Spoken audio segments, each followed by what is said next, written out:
নাহিদ হাসনাতদের ৬৪ জেলার পদযাত্রা আর প্রথম দিনেই সাভারে হামলা।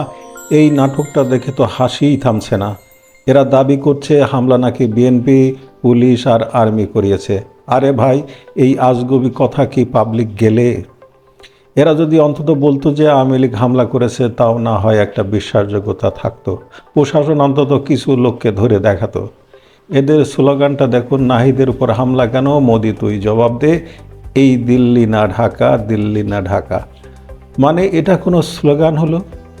এদের দলে এখনো পর্যন্ত একটা ম্যাচিউর নেতা জন্মালো না, যার বক্তব্য শোনার জন্য মানুষ 2 মাইল দূর থেকে আসবে।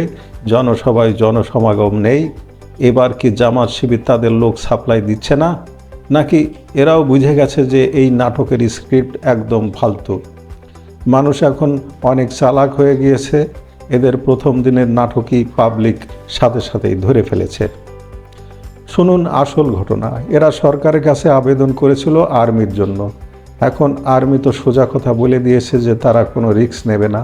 তাই গোপালগঞ্জ বাদ দিয়ে এখন অন্য জায়গায় ঝামেলা পাকানোর নাটক শুরু করেছে, যাতে সরকার বাধ্য হয়ে এদের আর্মি বা এপিবিএন এর প্রোটেকশন দেয়। আবার এদিকে মিডিয়া সারাক্ষণ তারেক জিয়া এবং শেখ হাসিনা নিয়ে ব্যস্ত। সারাক্ষণ মিডিয়াতে কেবল তারেক জিয়া, শেখ হাসিনা। এনসিপির কথা মিডিয়া ভুলে গেছে, আর এই জন্যই মিডিয়ার দৃষ্টি ফেরাতে এই নাটক। কিন্তু এই নাটকের স্ক্রিপ্ট তো খুবই দুর্বল। মনে হয় ফারুকীর সাথে বসে লিখেছে এই স্ক্রিপ্ট। আর একটু উন্নত মানের পরিচালক ভাড়া করা উচিত ছিল। সবশেষে এই নাটকের পর এখন দেখবেন জামাত শিবির আর ইনকিলাব মঞ্চ শাহবাগে আবার পাল্টা নাটক শুরু করবে। আমাদের বাচ্চাদের উপর হামলা কেন, দিল্লি না ঢাকা, দিল্লি না ঢাকা। এইসব সস্তা সিনেমার সিকোয়েন্স দেখতে দেখতে পাবলিক তো এখন অভ্যস্ত হয়ে গেছে।